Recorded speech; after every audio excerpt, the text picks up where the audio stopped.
인사들 나누시겠습니다. 예수님 안에서 행복하십시오.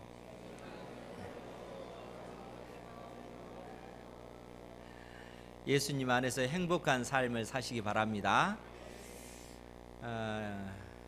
행복하게 산다는 거 그게 뭘까요? 제가 이제 그 시골에서 자랐기 때문에 예전에도 여러분들께 한번 말씀을 드렸습니다만은 그 어릴 때 그 시골 어르신들의 그 모습을 보면서 참 고민이 됐던 것이 뭐냐면 그 시골 그 어르신들이 새벽부터 일어나서 밭에 나가서 또 논에 나가서 그 일하시고 잠깐 그 아침 먹고 점심 먹고 또 심지어 저녁까지도 밤 늦게까지 일하시는 그러한 모습들을 정말 많이 봤습니다. 그런 모습을 보면서 단순히 어떤 뭐 한 며칠 그렇게 하는 것이 아니고 거의 일평생을 그렇게 사시는 그 어르신들의 그 모습을 보면서 인생이 저것밖에 안 될까? 아침 일찍 일어나서 죽도록 일하다가 그렇게 해서 돈을 벌고 그것을 가지고 자식을 또 키우고 또 그 중에서는 돈을 좀 더 많이 번 사람들은 밭을 사고 논을 사서 그 전답을 더 넓히는 또 그것 때문에 행복해하고 즐거워하는 그러한 삶을 보면서 인생이 저렇게 단순할까? 산다는 것이 저것밖에 안 될까? 그런 생각을 많이 했습니다. 왜 그런가 하면 사실 그 이제 요즘에 시골 내려가 보면요, 그처럼 그 평생을 죽도록 고생해서 샀던 그 밭이나 그 논, 그 전답이 실상은 그분들의 것이 아니고 이미 그 아들들 세대거나 그 아들들 세대들도 그 땅을 가지고 있는 것이 아니라 다른 그 외지 사람들에게 다 팔아버리고 자식들은 다 도시에 나가서 사는 그런 모습을 지금 하고 있습니다. 그러니까 일평생 그 죽도록 노동해서 사두었던 그 전답이 실상 그분들의 것도 아니고 이미 그분들은 다 돌아가시고 없어요. 대부분 남아 계시는 분은 뭐 할머니, 할아버지들도 안 계셔요. 할머니 혼자서 그 시골 사시는 분들이 많고 자기의 전답이라 할지라도 농사를 지을 수 없는 그러한 상황 가운데 있더라는 거예요. 그런 모습을 보면서 어떻게 사는 것이 행복하게 사는 것인가를 고민하게 됩니다. 실상 그분들의 문제가 아니고 삶의 환경만 바뀌었지 그러한 문제는 오늘날 우리의 문제입니다. 실상 우리가 죽도록 일할 때 그 일하면서 하고자 했던 것이 뭐냐면 좀 더 많은 돈을 벌고 좀 더 많은 돈을 통해서 좀 더 여유 있는 삶을 살기 위해서 부단히 애쓰고 노력하잖아요. 그런 가운데 자식들도 키우고 그렇게 하는데 실상은 그렇게 살다가 우리의 인생도 죽음으로써 인생의 막을 내리게 되더라는 거죠. 그러니까 잘 생각을 해봐야 됩니다. 어떻게 사는 것이 행복하게 사는 것일까? 어떻게 사는 것이 잘 사는 삶일까? 여러분, 사람이 죽으면 어떻게 될 것 같아요? 사람이라고 표현했지만 실상은 우리 문제예요. 나 자신이 죽으면 나의 영혼은 어떻게 될까? 여러분들의 영혼은 어떻게 될 것 같아요? 100년 살기가 쉽지 않습니다. 100년 살기가 쉽지 않은데 제가 올해 그 54입니다. 그러니까 이제 46년 남았잖아요. 100년까지 산다고 해도. 그러니까 100년까지 살면 엄청나게 사는데 실상 그렇게 산다 할지라도 죽음으로써 우리가 이 땅에서 이루어왔던 그 모든 것들을 다 내려놓고 가게 된다는 거예요. 그렇기 때문에 진짜 지혜로운 사람은 이 땅에서만의 삶이 아니라 죽음 이후의 삶도 대비한다는 거예요. 그럼 죽음 이후의 삶이 진짜 있을까? 여러분들은 진짜 있는 걸로 믿기 때문에 오늘 하나님 앞에서 예배드리는 줄 믿습니다. 예수님께서 십자가에 못 박혀 죽으시고 부활하셔서 바로 하늘로 올라가지 아니하시고 며칠 동안 이 지상에 계셨다고요? 40일 동안 제가 자주 얘기하잖아요. 40일 동안 예수님께서 바로 하늘로 올라가지 않으시고 지상에 계셨습니다. 그럼 왜 40일 동안 지상에 계셨을까 하면 예수님께서 가장 중요한 것을 제자들에게 알려주시기 위해서다는 거예요. 제자들에게 가장 중요한 것을 가르쳐 주시기 위해서 40일 동안 지상에 계시면서 무려 11번 제자들에게 나타나신 것입니다. 그 내용을 사도행전 1장 3절에 뭐라고 기록을 해놓고 있냐면 제가 읽어드릴게요. 사도행전 1장 3절입니다. 예수님이 그가 고난 받으신 후에 또한 제자들에게 확실한 많은 증거로 친히 살아 계심을 나타내사 40일 동안 그들에게 보이시며 하나님 나라의 일을 말씀하시니라. 예수님께서 제자들에게 40일 동안 그들에게 제자들에게 확실한 많은 증거로 친히 예수님께서 다시 살아나셨다, 부활하셨다 하는 사실을 명확하게 제자들에게 가르쳐 주셨다는 거예요.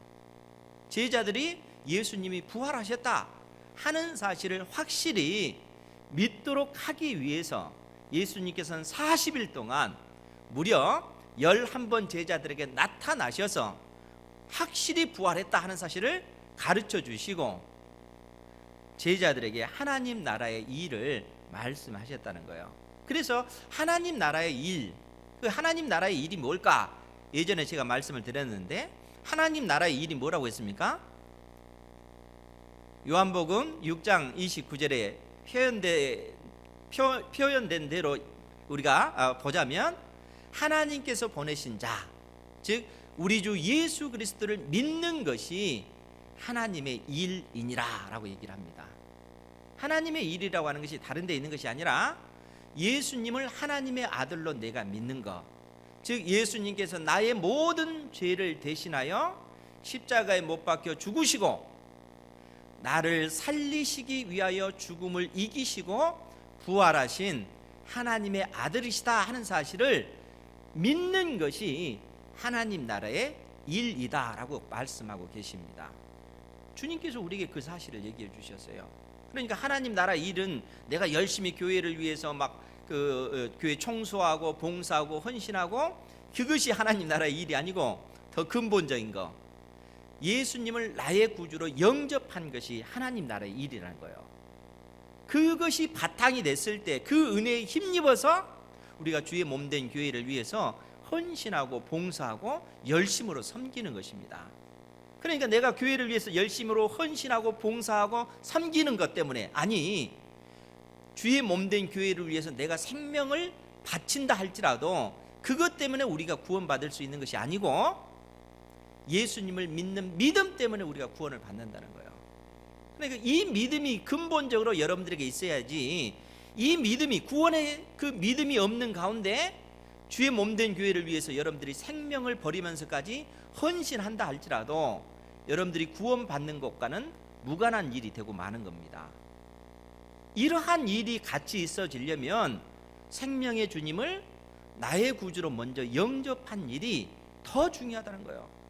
예수님께서 나의 모든 죄 때문에 십자가에 못 박혀 죽으시고 나를 살리시기 위해서 부활하신 하나님의 아들이시다 하는 사실을 여러분들이 믿을 때 비로소 거기에서 여러분들의 구원의 은혜가 여러분들에게 주어지는 것이고 구원받은 백성들이 즐거이 기쁨으로 주의 몸된 교회를 위해서 헌신하고 충성하는 것입니다. 그럴 때 그 헌신과 충성이 의미가 있는 것이다 하는 겁니다. 이런 은혜 가운데 살아가시기 바랍니다. 예수님께서 우리에게 부활의 이 확실성을 명확하게 말씀해 주고 나서 우리의 인생이 장차 어떻게 될 것인가 하는 것에 대해서 오늘 말씀을 통해서 명확하게 가르쳐 주고 있습니다. 즉 저라고 하는 이 영혼이 이 땅에서 살다가 딱 죽게 되면은 그냥 이 세상을 떠나게 되는 거잖아요. 그러면 이 세상을 떠난 이후의 삶에 대해서 우리가 잘 모르는데 하나님께서 성경을 통해서 어떠한 계획을 가지고 계시는지 우리에게 말씀해 주고 있다는 거예요.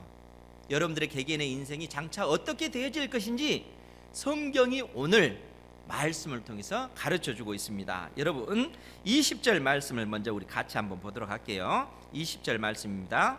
시작. 그러나 이제 그리스도께서 죽은 자 가운데서 다시 살아나사 잠자는 자들의 첫 열매가 되셨도다. 아멘.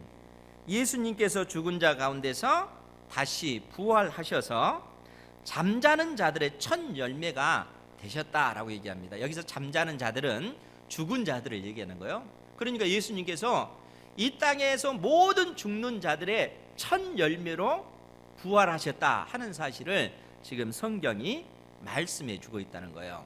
그런데 재미있는 것이 뭐냐면 예수님의 그 부활을 첫 열매로 그렇게 묘사를 하고 있어요.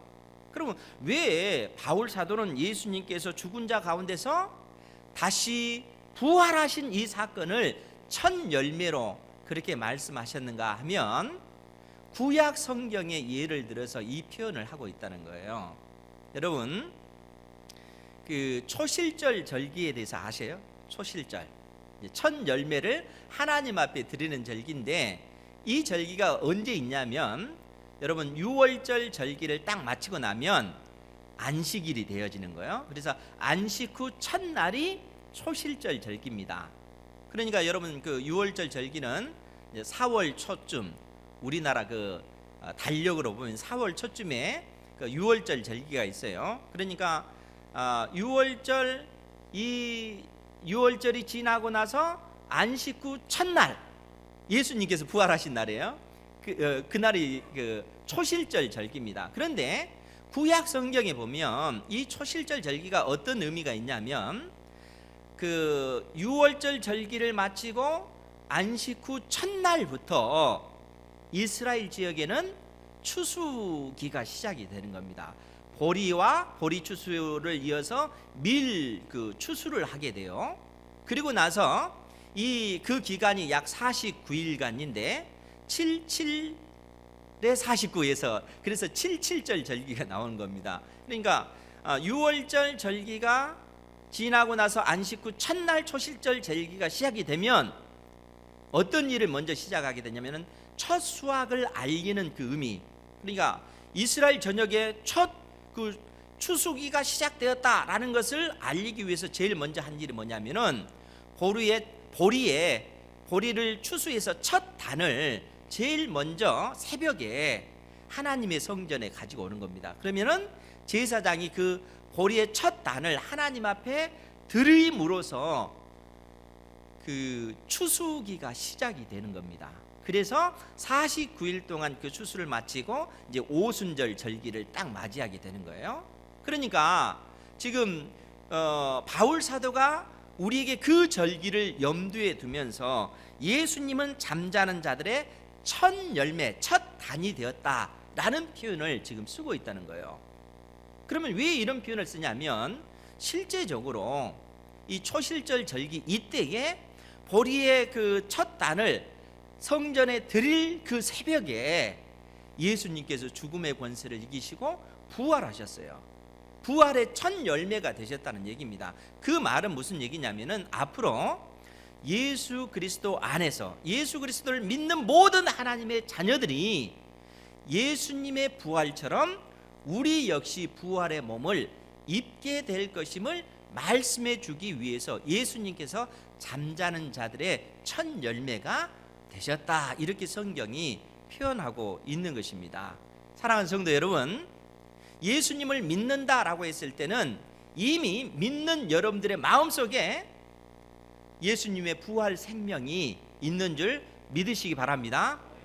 우리 안에 계신 하나님의 성령께서 결국 여러분들을 죽은 자 가운데서 다시 살아나게 만드셔서 여러분들을 부활하도록 그렇게 주께서 만들어 주실 거라는 거예요. 성경이 그 약속을 해주고 있습니다. 그래서 21절 말씀에 보면 우리 21절도 같이 보겠습니다. 시작. 사망이 한 사람으로 말미암았으니 죽은 자의 부활도 한 사람으로 말미암는도다. 아멘. 사망이 한 사람으로 말미암았으니 즉 사망이라고 하는 것, 죽음이라고 하는 것이 이 땅이 처음부터 있었던 것 아닙니다. 여러분, 모든 사람들이 다 죽고 또 사물 어떤 이 땅에 있는 생명체들도 다 죽기 때문에 사람들이 의식하기를 죽음이라고 하는 것은 당연히 있는 것처럼 사람들이 생각을 합니다. 그런데 성경은 그렇게 얘기하지 않습니다. 사망이라고 하는 것이 처음부터 있는 것이 아니라 이 사망이라고 하는 것이 이 세상 가운데 들어왔다는 거예요. 누구를 통해서요? 한 사람 누굴까요? 아담. 첫사람 아담을 통해서 사망이 사람에게 이 땅에 들어오게 됐다는 거예요. 그래서 사망이 한 사람으로 말미암았으니 죽은 자의 부활도 한 사람으로 말미암는도다. 부활 역시 한 사람으로 말미암아 모든 사람이 부활을 얻게 된다는 거예요. 그 한 사람이 누구겠어요? 예수님이죠. 그러니까 예수 그리스도를 믿는 사람들은 예수 그리스도 안에서 결국 부활의 몸을 입게 될 것임을 성경이 우리에게 말씀해 주고 있다는 거예요. 이 부분을 45절 고린도전서 15장 45절에 좀 더 잘 표현해 주고 있는데, 거기에 보면요, 제가 읽어볼게요. 고린도전서 15장 45절 말씀에 보면 기록된 바 첫사람 아담은 생명이 되었다 함과 같이 마지막 아담 즉 예수님은 살려주는 영이 되었나니. 지금 이 말이 무슨 얘기냐면은 첫 번째 사람 아담은 생명이 되었다. 이 생명이라고 하는 것은 산 사람이 됐다는 얘기예요. 그 코에 생기를 불어넣으니까 산 사람, 산 육체를 가진 산 사람이 되었다라는 그런 표현입니다. 그 말이 생령이라고, 산령, 산육체라는 그런 의미예요. 그런데 첫사람 아담에게는 그 살아있는 육체가 되었지만 나중에 사망이 들어와서 그 첫사람 아담으로 말미암아 인류가 전체 사망의 그 권세 아래, 죽음의 권세 아래 놓이게 됐다는 거예요. 그것이 첫사람 아담이 가지고 있는 그 성품이라는 거예요. 그런데 마지막 아담은 살려주는 영이 되었나니 이렇게 얘기해요. 여기서 마지막 아담은 우리 주 예수님을 얘기하는 것이죠. 그러니까 예수님은 살려주는 영이 됐다는 거예요. 이 말이 무슨 의미일까요? 여러분, 예수님께서 죽음 사망 권세 아래 메인바 되었을 때 예수님을 살리신 분은 누구실까요? 이렇게 얘기하면은 예수님 스스로 살아나는 것 아닐까? 물론 예수님은 하나님이시기 때문에 그러시죠. 그런데 예수님을 살리시는 분은 성삼위 하나님이신 성령 하나님께서 살리셨어요. 성령 하나님께서 우리 주님을 다시 살아나도록 그렇게 만드신 거예요. 예수님 안에 그 성령께서 함께 하시기 때문에 부활의 생명이 되신 것입니다. 그래서 예수님을 마지막 아담은 살려주는 영이 되었다라고 얘기해요. 예수님 안에 계신 하나님의 성령께서 예수님을 살릴 뿐만 아니라 예수님의 그 생명은 부활의 생명이라, 부활의 생명. 그렇기 때문에 누구든지 예수 그리스도를 믿는 사람에게는 하나님께서 그 사람을 의롭다 인정해 주실 뿐만 아니라 예수님을 믿는 여러분들의 마음속에 누가 임하신다고요? 성령 하나님께서 임하셔요. 이 성령 하나님께서 예수님을 다시 살려주셨고 우리 역시 장차 부활의 몸으로 다시 살아나도록 만드시는 것입니다. 부활 생명이 우리 속에 있는 거예요. 그래서 누구든지 예수 그리스도를 믿는 사람은 마지막 아담은 그래서 살려주는 영이 되었다라고 이렇게 표현하고 있는 것입니다. 여러분들 속에 예수님이 계신 줄 믿습니다. 이 세상 사람들과 사실 우리가 그 겉모습만 봤을 때는 예수님을 믿는 사람과 예수님을 믿지 않는 사람이 똑같이 보이잖아요. 그 속에 예수님의 영이 있는지 없는지 잘 모르잖아요. 그런데 죽을 때가 되면, 이 땅을 떠나게 되면 근본적으로 달라지게 되는 겁니다.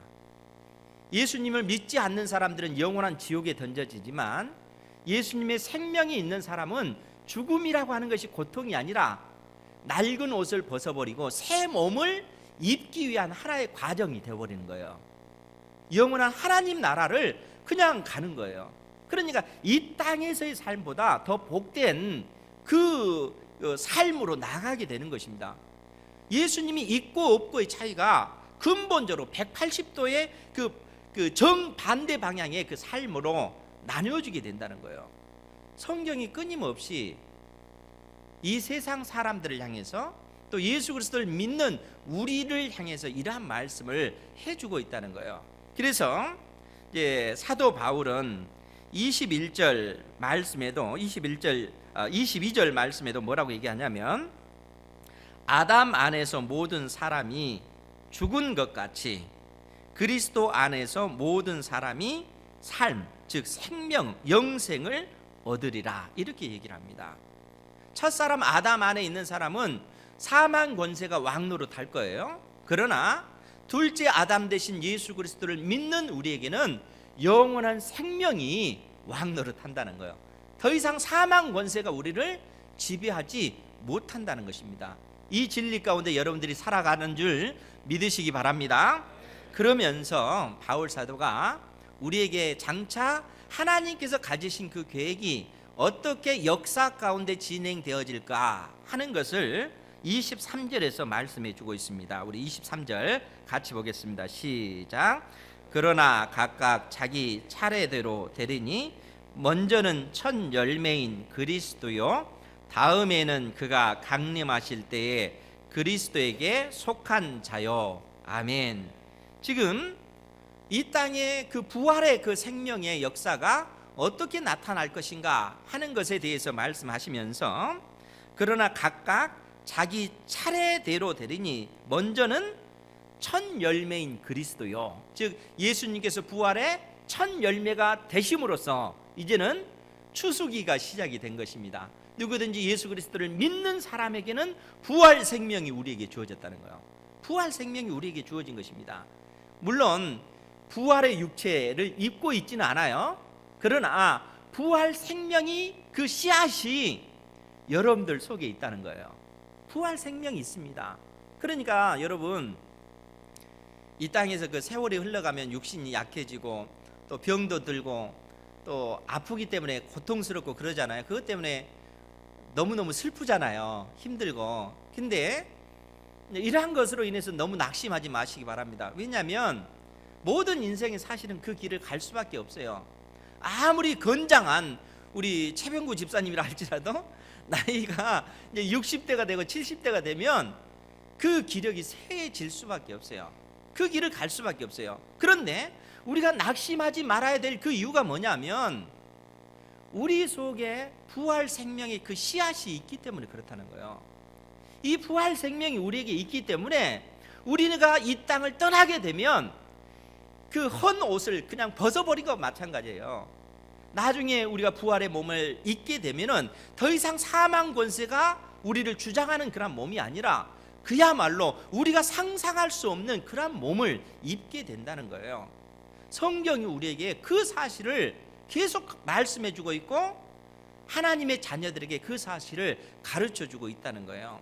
예수님께서 부활의 첫 열매가 되셨지만 그 다음에는 그가 강림하실 때에 그리스도에게 속한 자요. 누가 부활을 입는다고요? 예수님께서 이 땅에 재림하실 때는 거예요. 이 땅에 예수님께서 재림하실 때 예수 그리스도 안에 있는 모든 택한 자녀들이 부활의 몸을 입게 된다는 거예요. 여러분 믿으시기 바랍니다. 이미 잠자는 자들은, 죽은 자들은 예수님께서 재림하실 때 부활의 몸을 입게 될 것이고요, 예수님께서 재림하실 때 그때까지 살아있는 사람은 호련히 우리의 이 몸이 부활의 몸으로 호련히 변화되게 될 것을 성경이 말씀해 주고 있어요. 그러니까 역사가 그렇게 진행되어진다 하는 사실을 성경이 우리에게 말씀해 주고 있습니다. 혹시 여러분들 가운데 예수님을 믿으면 죽으면 천국까지 이렇게만 생각하시는 분들이 계시다면 생각을 좀 바꾸셔야 돼요. 왜냐하면 제가 늘상 말씀을 드리지만 사람은 이 영혼과 육체가 있을 때 사람이라고 얘기하는 거예요. 그러니까 이 땅에서 죽고 나면은 영혼만 가잖아요. 천국에. 사람이 아닌 거예요. 나쁘게 표현하면 그렇다는 얘기예요. 사람은 영혼과 육체가 있어야 돼요. 즉 하나님께서는 사람이 죽으면 천국에서 영원토록 그냥 사는 것으로 끝내는 것이 아니라 그래서 역사가 끝나는 것이 아니라 이 땅에 예수님께서 재림하실 때 예수 그리스도 안에 있는 모든 사람들이 몸의 부활을 입게 된다는 거예요. 육신의 부활을 입게 된다. 역사가 그렇게 진행되어진다라고 지금 바울 사도가 우리에게 말씀해 주고 있습니다. 그런데 여기서 끝나지 않고요, 24절 말씀도 중요합니다. 우리 24절도 같이 보도록 하죠. 시작. 그 후에는 마지막이니 그가 모든 통치와 모든 권세와 능력을 멸하시고 나라를 아버지 하나님께 바칠 때라. 아멘. 그 후에는 마지막이다 라고 이렇게 선언을 합니다. 그러면서 그가, 즉 예수님께서 세상의 모든 통치와 세상의 모든 권세와 세상의 모든 능력을 멸하시고 하나님의 나라를 아버지 하나님께 바칠 때라 라는 얘기예요. 이 말이 무슨 얘기일까요?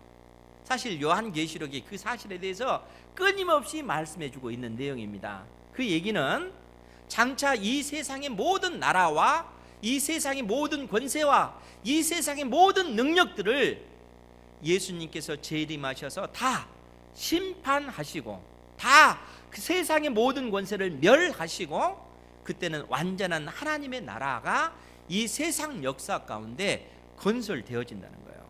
그때는 세상 나라는 다 무너지게 될 것이고 하나님의 나라가 이 세상에 우뚝 서게 될 것입니다. 그때에 예수님께서 아버지 하나님께 하나님의 그 나라를 바칠 때다 그렇게 얘기하는 거예요. 그러면은 이 마지막 때 무슨 일이 있을까요? 예수 그리스도 안에서 몸의 부활을 예수님을 믿는 사람들은 몸의 부활을 입었잖아요. 그러면 예수님을 믿지 않는 사람들은 어떻게 될까요? 심판을 받죠. 그런데 그냥 심판을 받는 것이 아니라 그 사람들도 역시 몸의 부활을 입은 상태에서 심판을 받게 된다는 거예요. 그래서 요한복음 5장 27절부터 29절 내용을 보면요, 제가 읽어드릴게요. 요한복음 5장 27절부터 29절 말씀을 보면 예수님께서 뭐라고 말씀하시냐면, 또 인자됨으로 말미암아 심판하는 권한을 주셨느니라. 이를 놀랍게 여기지 말라. 무덤 속에 있는 자가 다 그의 음성을 들을 때가 오나니 선한 일을 행한 자는 생명의 부활로 악한 일을 행한 자는 심판의 부활로 나오리라. 즉 예수님을 믿는 사람들은 생명의 부활로, 예수님을 믿지 않는 사람들은 심판의 부활로 나오리라 이렇게 얘기하는 거예요. 그러니까 예수님을 믿는 사람들뿐만 아니라 믿지 않는 사람들도 역시 몸의 부활을 입게 된다는 거예요. 그러면 예수님을 믿는 사람들은 몸의 부활을 입는 이유가 뭡니까? 영원한 천국을 상속받기 위해서 몸의 부활을 입게 되는 거예요. 그러면 믿지 않는 사람들은요, 영원한 심판을 받기 위해서 몸의 부활을 입게 된다는 거예요. 요한계시록 20장도 그 내용에 대해서 말씀해 주고 있는데, 요한계시록 20장 11절부터 15절에 있는 말씀입니다. 요한계시록 20장 11절에서 15절에 있는 말씀인데, 제가 그 부분 다시 한번 천천히 읽어드릴게요. 또 내가 크고 흰 보좌와 그 위에 앉으신 이를 보니 땅과 하늘이 그 앞에서 피하여 간데 없더라. 즉 이 세상의 땅과 이 세상의 하늘이 그 위험 높으신 그 예수님 앞에 두렵고 떨림으로 온 이 땅에 있는 모든 하늘과 땅은 다 없어지고 새 하늘과 새 땅이 이루어지는 그 상태를 얘기해 주고 있는 거예요. 그러면서 12절에 뭐라고 얘기하냐면, 또 내가 보니 죽은 자들이 큰 자나 작은 자나 그 보좌 앞에 서 있는데 책들이 펴 있고 또 다른 책이 펴졌으니 곧 생명책이라. 죽은 자들이 자기 행위를 따라 책들에 기록된 대로 심판을 받으니 바다가 그 가운데에서 죽은 자들을 내주고 또 사망과 음부도 그 가운데서 죽은 자들을 내주매 각 사람이 자기 행위대로 심판을 받고. 지금 이 표현이 무슨 얘기입니까? 사망과 음부도 그 가운데서 죽은 자들을 내준다. 이 표현은 이미 죽은 자들이 다시 부활의 몸을 입는다는 얘기예요. 더 이상 사망이 왕노릇하지 못하도록 하나님께서 만드셨기 때문에 모든 죽은 자들이 다 몸의 부활을 입게 됐다는 거예요. 그것을 사망과 음부도 그 가운데서 죽은 자들을 내주매 각 사람이 자기 행위대로 심판을 받고 사망과 음부도 불못에 던져지니 이것은 둘째 사망 곧 불못이라. 이 불못은 영원한 지옥을 얘기하는 겁니다. 즉 예수 그리스도를 믿지 않는 사람들은 몸의 부활을 입은 상태로 영원한 불못에 던져지리라, 이 말씀을 해주고 있는 거예요. 그러면서 15절에 누구든지 생명책에 기록되지 못한 자는 불못에 즉 지옥에 던져지리라. 예수 그리스도의 생명이 없는 사람들은 몸의 부활을 입은 상태에서 영원한 지옥에 던져질 것임을 성경이 말씀해주고 있다는 거예요. 결국 하나님께서 이 세상 나라의 역사를 그러한 과정 가운데 끌고 가고 계시다는 거예요. 그래서 우리가 다시 본문으로 돌아와서 고린도전서 15장 25절 26절에 보면 그가 모든 원수를 그 발 아래에 둘 때까지 반드시 왕노릇 하시리니, 즉 예수님께서 완전한 하나님의 나라가 이루어질 때까지 왕노릇 하시겠다는 거예요. 왕으로서 존재하시겠다, 예수님께서 그렇게 말씀하시면서 맨 나중에 멸망받을 원수는 사망이니라. 이 말이 무슨 얘기겠어요? 더 이상 사망이 인생 가운데는 완전히 사라지게 될 것임을 말씀해 주고 있습니다. 더 이상 사망이라고 하는 것이 없어지게 될 거라는 거예요. 왜요? 예수님께서 모든 어떤 사망 권세를 멸하셨기 때문에 더 이상 죽음이라고 하는 것은 없고 영원한 삶만 우리에게 있게 될 것임을 성경이 말씀해 주고 있다는 거예요. 그러니까 예수 그리스도를 믿는 여러분들에게는 우리 안에 있는 부활의 이 생명의 씨앗으로 말미암아 몸의 부활을 입은 다음에 영원한 천국을 상속받게 될 것이지만, 예수님을 믿지 않는 자들은 몸의 부활을 입은 상태에서 영원한 지옥 불못에 던져질 것을 성경이 말씀해 주고 있다는 거예요. 더 이상 이제는 사망이 왕노릇할 수 없는, 그래서 맨 나중에 멸망받을 원수는 사망이니라, 이렇게 성경이 표현하고 있습니다. 그리고 나서 27절 28절 말씀은 어떤 내용이냐면은 이제 이 온 세상의 왕으로서 하나님의 나라를 완성시키셨던 우리 주 예수 그리스도께서 만왕의 왕이신 성부 하나님께 그 왕권을 돌려드리는 그러한 일들을 하게 될 것임을 성경이 이야기하고 있다는 거예요. 그래서 28절에 만물을 그에게 복종하게 하실 때에는 아들 자신도 그때 만물을 자기에게 복종하게 하신 이에게 복종하게 되리니 이는 하나님이 만유의 주로서 만유 안에 계시려 하심이라. 이렇게 이 세상 나라의 역사가 진행되고 역사의 끝에 완전히 하나님의 그 나라가 완성되어질 것을 성경이 우리에게 말씀하고 있다는 거예요. 그러면 여러분, 이러한 어떤 하나님께서 인류 역사를, 하나님 나라의 역사를 이렇게 진행시켜 나가고 계시다 하는 사실을 여러분들에게 말씀하시면서 그 하나님 나라가 진행되어져 가고 있는 그 많은 시간들 가운데 지극히 작은 시간, 미약한 시간, 이 미약한 시간이라고 하는 것을 통해서 우리의 인생을 두셨다는 거예요. 여러분들이 100년을 산다고 할지라도 영원한 하나님 나라의 시간에 놓고 봤을 때는 지극히 미약한 그 시간입니다. 그 미약한 시간을 가지고 우리 인생을 살아간다는 거예요. 그러면 그 인생을 어떻게 사는 것이 여러분들의 인생을 가치 있게 만드는 것일까요? 어떻게 사는 것이 여러분들의 인생을 의미 있게 만드는 것이겠습니까? 제가 어렸을 때 경험했던 그 시골 어르신들처럼 새벽부터 나가서 밤늦게까지 죽도록 일을 하고, 그래서 돈을 벌어서 그 돈을 가지고 땅을 한 평이라고 더 늘리는 그러한 삶이 의미 있는 삶이겠습니까? 그 삶의 종국은 뭡니까? 그 땅을 지금 한 평도 소유하고 있지 못하잖아요. 죽음으로써 그 땅은 전혀 나와는 아무런 상관이 없는 것이 되고 맙니다. 그러면은 하나님께서 이러한 말씀을 우리에게 하시면서 너의 인생이 이 땅에서 어떻게 의미 있게 가치 있게 너의 인생을 살아야 될 것인가, 그렇게 말씀하고 있지 않습니까? 그러면은 우리가 이 땅에서 진정 행복하게 사는 삶, 의미 있고 가치 있는 삶, 그 삶을 살기 위해서는 결국 우리 자신을 살펴봐야 됩니다. 하나님께서는 우리 인생에게 너의 삶의 목표를 이 땅에서 많은 돈을 벌어서 행복하게 사는데 목표를 두어라 이렇게 말씀하지 않으셨습니다. 하나님께서는 이러한 물질적인 것 가지고 우리에게 말씀하지 아니하시고 오히려 내적인 것, 네 속에 있는 인간적인 죄의 욕망을 날마다 십자가에 못 박고 자녀답게 이 세상에서 구별된 백성답게 살아가라, 그렇게 말씀하셔요. 그것이 너의 인생의 목표가 돼야 된다라고 말씀하십니다. 내가 하나님의 자녀로 부르심을 받았으면 자녀답게 이 세상 속에서 구별된 백성으로 살아가야 된다는 거예요. 내 속에 원망하는 마음, 미워하는 마음 날마다 십자가에 못 박혀 죽어. 내가 10마디 욕을 했다 하면 여러분 그 다음 날은 9마디로 줄이셔야 된다니까요. 계속 줄여서 내가 날마다 하나님의 사람답게 구별된 백성답게 살아가야 돼요.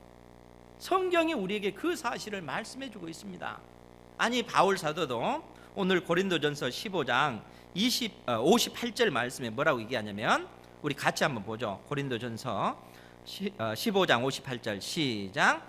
그러므로 내 사랑하는 형제들아 견실하며 흔들리지 말고 항상 주의 일에 더욱 힘쓰는 자들이 되라.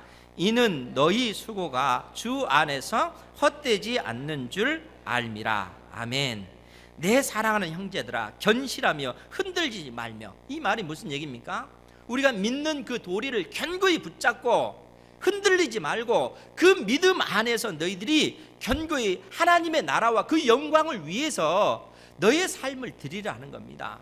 하나님의 자녀답게 이 세상 속에서 구별된 백성으로 살아가고 세상 사람들이 이 땅의 돈과 명예와 권력 이런 목표를 추구하며 살아갈 때 그러한 것은 단지 우리가 인생을 살아가는 데 있어서 지극히 작은 하나의 수단일 뿐이고 보다 중요한 것은 하나님의 나라와 그 영광을 위해서 너희의 인생을 드리라는 것입니다.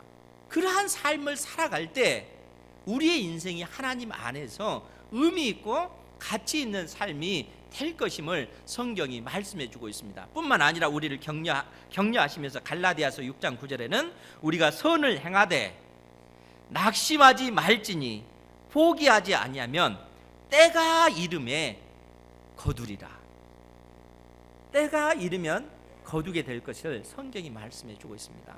사랑하는 성도 여러분, 예수 그리스도 안에서 행복하시기 바랍니다. 오직 예수님께만 소망을 두고 믿음의 삶을 살아가시고 때에 따라 힘들죠, 고통스럽죠, 어렵죠. 그러나 견뎌내시기 바랍니다. 때가 이르면 여러분들이 이 땅에서 눈물 흘리고 또 땀방울 흘리고 여러분들이 수고했던 그 모든 수고의 열매를 하나님께서 하나님 나라 안에서 맺도록 그렇게 만드시는 것입니다. 이런 은혜 가운데 살아가는 여러분들 되시기를 주님의 이름으로 축원드립니다. 기도하겠습니다. 자비하신